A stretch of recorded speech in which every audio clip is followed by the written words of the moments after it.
Welcome back to the sweatshop. In today's video, we're going to be working on this 2012 Subaru Impreza. What we're doing in today's video is we're going to be showing you how to replace a front wheel bearing on the driver's side or left side of this wonderful Impreza. Now, this is definitely a job that you can do at home provided you watch the full length of video. Of course, if you are in the Rust Belt, it will be considerably harder to do this job. It is not like what you see down in the States in California or in Florida. No, it is a lot of work. So before tackling the job, I would definitely recommend watching the full-length video to see how much of a pain in the ass this potentially could be. That being said, don't be deterred. It's not the hardest thing to do, but I would definitely recommend doing it on a hoist. Doing it in the driveway can be a real pain. Of course, if you are crazy enough to do this in the driveway, make sure you employ the use of jack stands. You don't want to die under your car, saving a few pennies. Doesn't make any goddamn sense. That being said, do me a big favor, hit that subscribe button as well as the notification bell so you never miss one of my new videos. All right, let's put this thing up in the air. We'll fire off the wheel and get started. If you have the 08 lug nuts, you'll need a 19 mil. Fire.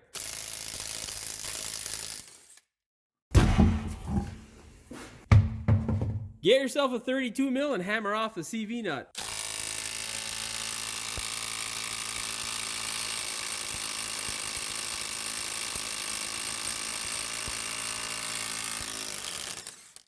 You know, I thought I was gonna have to get my pneumatic gun. I'm partially deaf now. Fuck, anyhow. Yeah, the nut's still good. I mean, if it's much rustier than that, and you're gonna have to replace it.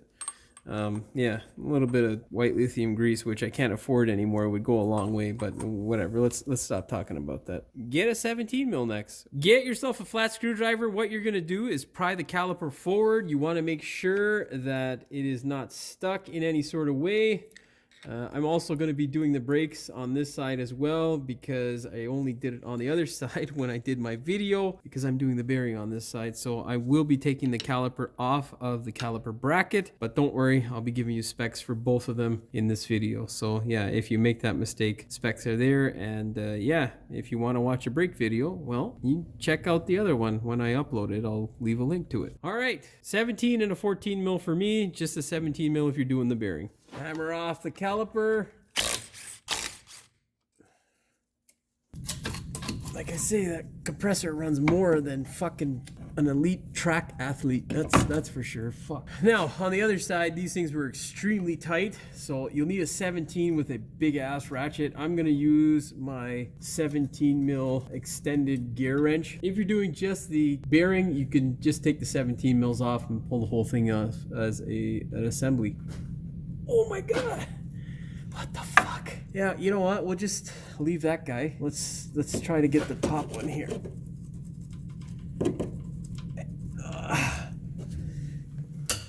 Oh yeah.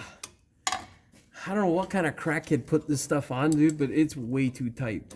Both sides were just absolutely ridiculously tight. Luckily, they didn't strip him or completely wreck them. Also, it had a lot of rust tight, which is never fun.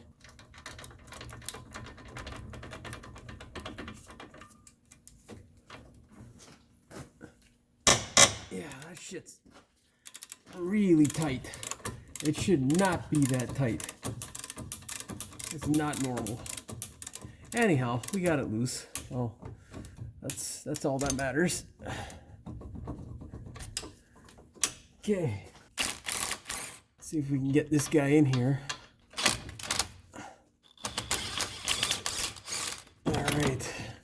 Now just hold your bracket so it doesn't drop onto your head. Pull it off. Pull your rotor off.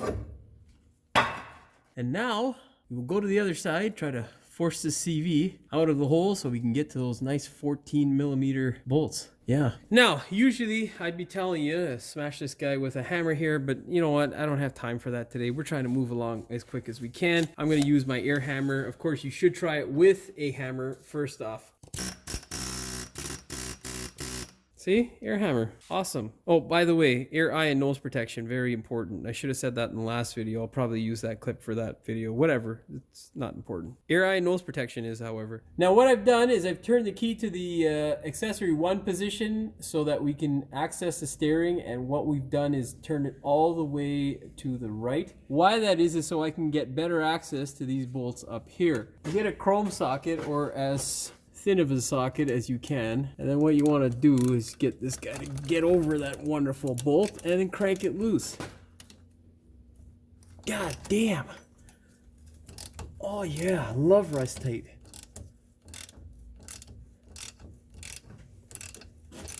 Once it starts getting loose, you can run it out with your gun. Of course, be careful, you don't want the socket to get hung up on your CV axle boot.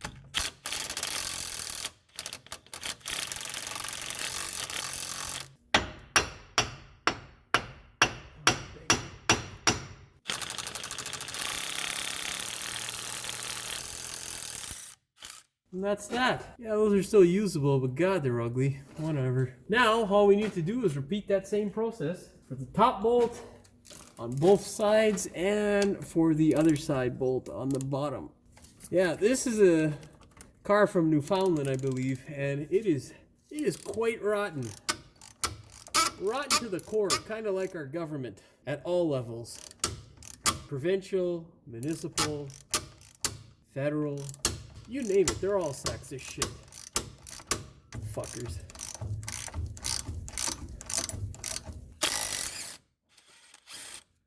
Alright. We got 2 down and 2 more to go. Yeah. Alright, I'll meet you on the other side. Keep it real. Alright, 14 mil down in the corner here. Sometimes you gotta love tap it with a hammer on to make sure you don't sabotage yourself. Oh yeah, baby.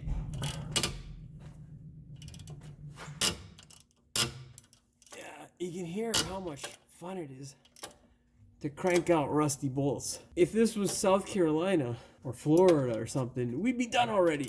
You just blow on the bearing and have it fall right the fuck out of the car.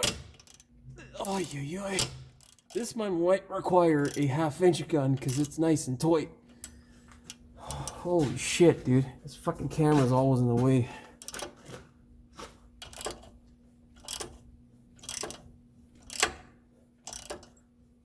Yeah, in case any of you guys are wondering or thinking about becoming a mechanic, fucking sucks. So yeah, just think long and hard. Reach out. I don't mind telling you how wonderful it is.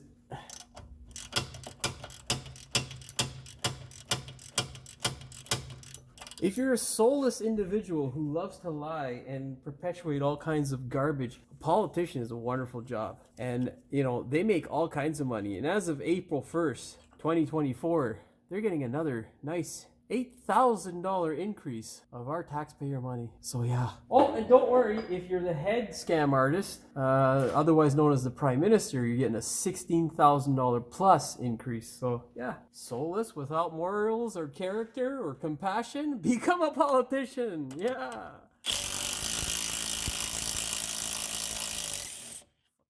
Success, 1 more to go. All right, the last bolt. Thank you, God. Oh. Yeah, that one's not as bad, thank you. Now, let's pray to God that this thing comes out relatively easy. We'll see what happens. Perfecto. Basically, I have another set of bolts like this. Now, you can do this by purchasing a brand new set for your brand new bearing. But what you're gonna do is you're gonna drill out the center of the bolt just a little bit in order to fit a pointed air hammer bit or ginormous chisel in there. And then you're gonna go ahead and smash the ever-living shit out of these wonderful bolts. These are sacrificial bolts. This is the absolute best way that I have found to get rid of these bearings. It is a pain in the ass to get them out any other way. What you're gonna do is thread them in just to the point where you can feel the bolt butt up against your finger as it's in the hole of the bearing. If you go past that or bottom out, you're basically going to be hitting the spindle, which is stupid. So you want to go ahead and give it a little bit of gap so that when you hit the thing, it will start to move. We're going to thread in all 4 bolts to the same height, and then we're going to proceed with smashing. All right, with your bolts threaded in, what you're going to do now is commence with hammering. My first line of attack is going to be my air hammer with this wonderful bit, and then we will proceed with our big chisel and hammer if we can't get this thing to budge. Wish me luck. Pray to God that this thing comes out relatively easy. Remember, ear and eye protection, very, very important. Lung protection as well, because, well, there's a lot of dust that comes off of this shit. And hit it!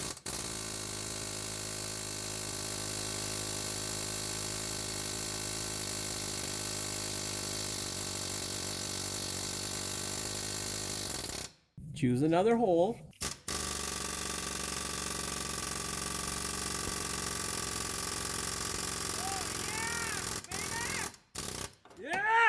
I think God has heard my prayers. You could see that piece of shit move. Makes me very, very happy deep down inside.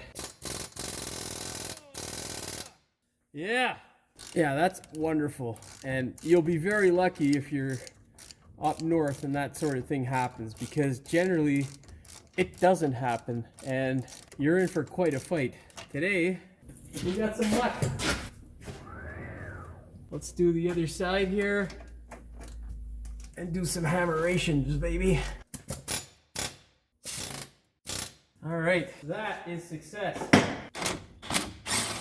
Okay, I'm gonna fire those bolts out and then hammer this thing out the rest of the way by hand. So yeah, it's pretty much loose now. The only thing that's holding it is the CV shaft. So all we gotta do is hold the bearing, pulling it away from the car as we tap the face of the CV shaft.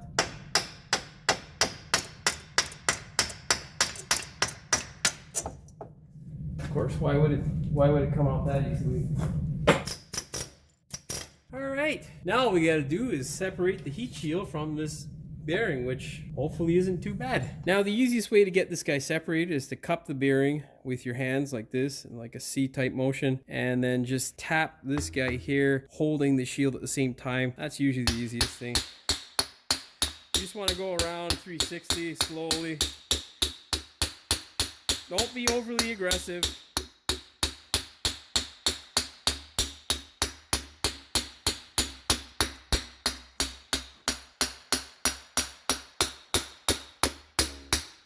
Yeah, okay, that had really no effect. So we're gonna air hammer this shit now, cause yeah, I don't want to wait. But we're probably gonna put this thing in the vise or something. I don't know. You know, let me get a smaller hammer. This thing's heavy. Some more high-pitched frequencies.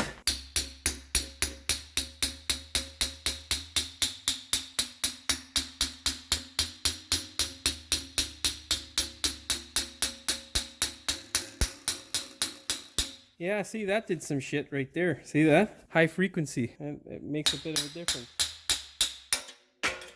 Now, there is a lot of cleaning that has to take place. Basically, I need to grind the surface here flat, make sure there's no rust. You can see the machine marks there. We want to keep those. We just want to clear off the rust and any sort of debris that may hinder the bearing and the shield sitting flat. We also want to do this in this section here. I'll be showing you the tools and the before and after shots. I will not be showing you the exact process because it's me just holding a bunch of tools and making a lot of noise and inhaling a lot of dust and all that sort of stuff. I'll also be taking care of these caliper bolts here. The other one's out of sight, but it's up in that region right here. There. I was gonna say yonder, but here and there came out together and whatever. Anyhow, it's over yonder and we'll show you what that looks like. Make sure you take your time with this process. You do not want to remove material, just rust. And you also want to make sure that you wear your eye, ear, and nose protection. Okay. Yeah, I'll be back. All right, so I got this guy here. It's a carbide bit. It's going to make quick work of the big debris that's here in this passage or the bore. What you want to do is make sure, if you are going to use this sort of tool, you don't take away material, and whatever tool you use, do not hit that ABS sensor. Now you can see there what the bore looks like. What we're going to do now is hit it with the drum sander. I'm also going to grind this surface flat with just this little guy here. So you should end up with a result like this, where the bore is nice and smooth and there's no hindrance from any sort of rust tight. Of course, you probably won't see this sort of shit down south. Unfortunately, in the Rust Belt, this is a common occurrence. Of course, drill out any of the corresponding holes that need to be reamed out so that the bolts don't seize up in place. Make sure you anti-seize the hell out of your hardware. In case you're wondering what it is I use to get it to that point, it's this guy here. Make sure you're extra gentle around this wonderful sensor. If you're in the south, you can go ahead and remove the sensor and do the complete circumference of the bore. The only piece that actually needs to be done is just this little 3/8, I think 3/8 to 5/16 of a lip here. That's the only piece where the bearing sits. However, it does make your life considerably easier to do the whole bore. But you can see there with all that rust tight, that sensor is probably not going to move, and I'm not going to try an attempt to move it and then cost my customer an extra $200 for whatever that sensor's worth in attempting to clean the hole. That just doesn't make sense. Of course, it can die from the percussion, but that's a risk that I'm willing to take. Now we're going to go ahead and hit this hole with some zinc well-through primer, and that should keep this thing from rusting for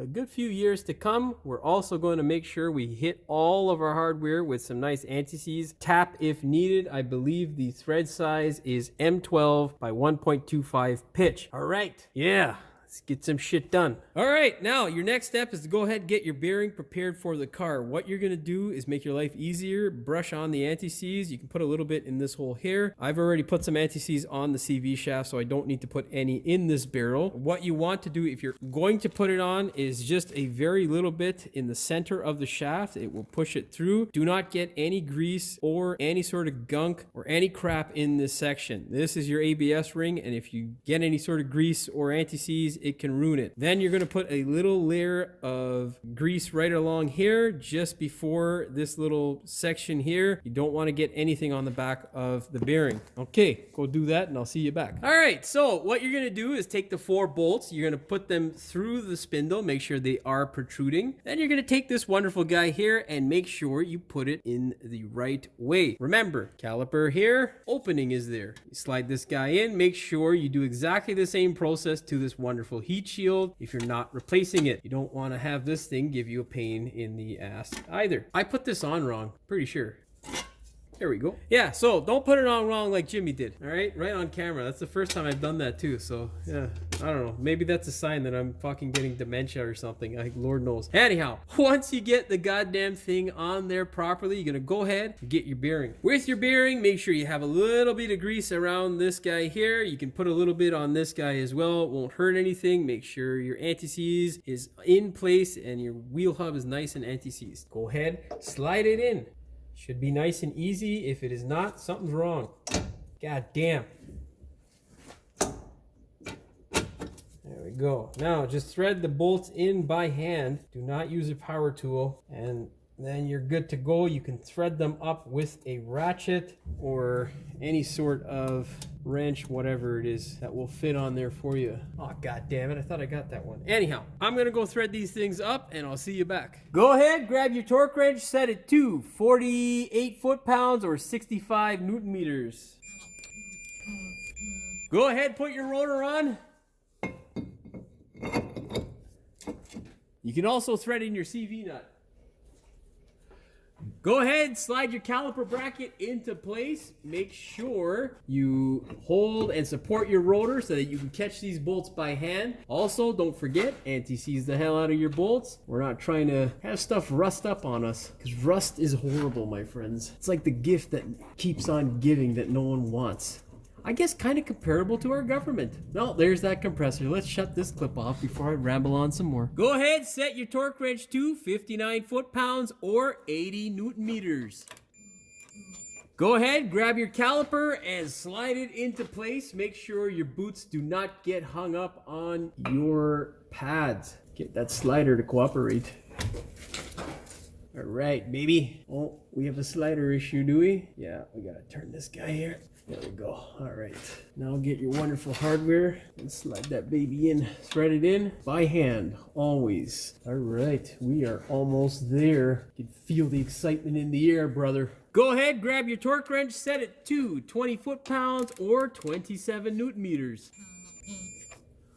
Wonderfully, we are done. Grab your 32 mil and a gun, run this guy up. Then what you're gonna do is you're gonna take a punch like this, you're gonna stick it into the vane of the rotor so that the rotor can't go anywhere, and then you're gonna get your torque wrench. You're gonna set your torque wrench to 162 foot-pounds or 220 newton meters. Yay! Grab a punch and you're going to stake the nut to make sure it doesn't come out.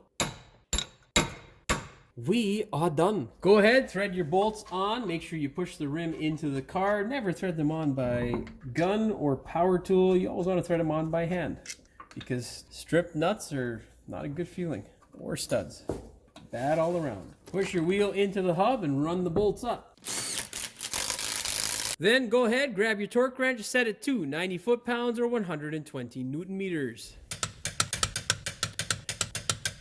That's a thumbs up for me. That's all she wrote for this one. All you gotta do now is make sure you pump the brakes, make sure the pedal gets hard underneath your foot. Every time you touch them, that's always the thing you should do. When the pedal is hard under your foot, you can go ahead, start the thing up, take it for a test drive safely, and make sure that all is well in Subaru land. That being said, hopefully you found the video entertaining as well as informative. If you did, please like, share, and subscribe. Don't forget to hit the notification bell so you never miss one of my new videos. And as always, thanks for watching. We will see you in the next one. What we're doing in today's video is we're going to be showing you how to replace the front driver's side bearing. This is not a hard job, provided you live in the south of the North American continent. If you live in anywhere past, I'd say Georgia or South Carolina, things get really horrible as you get farther north with the Rust Belt. That's just too fucking long and useless. Fuck's sakes. So, I can't catch a fucking break with that piece of shit compressor. Of course, if you are crazy enough to do this in the driveway, make sure you're... Now, I have... Why that is so we can get a bit of a better access. Why that is so we can get in better gain. You want to get your 14 mil in there. Oh yeah, not my impact, I need my chrome socket. Stop going to stop up for you. That's gonna be stuck in my fucking head now for the rest of my life. You can really tell I love my fucking government, cocksuckers. So maybe hard to see on camera on the top hole, but currently, well, I don't know why I said that, because you can't see the top hole. Of course it's hard to see. Anyhow. And then you're gonna go ahead and smash the ever-lit...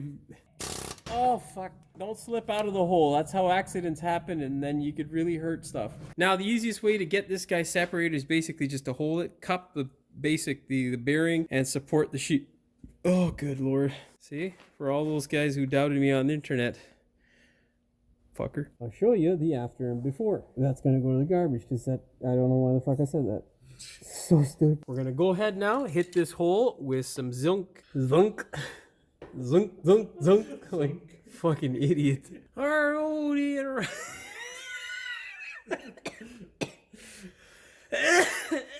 I was gonna say okay, and then my fucking Chinese Tourette's came out. What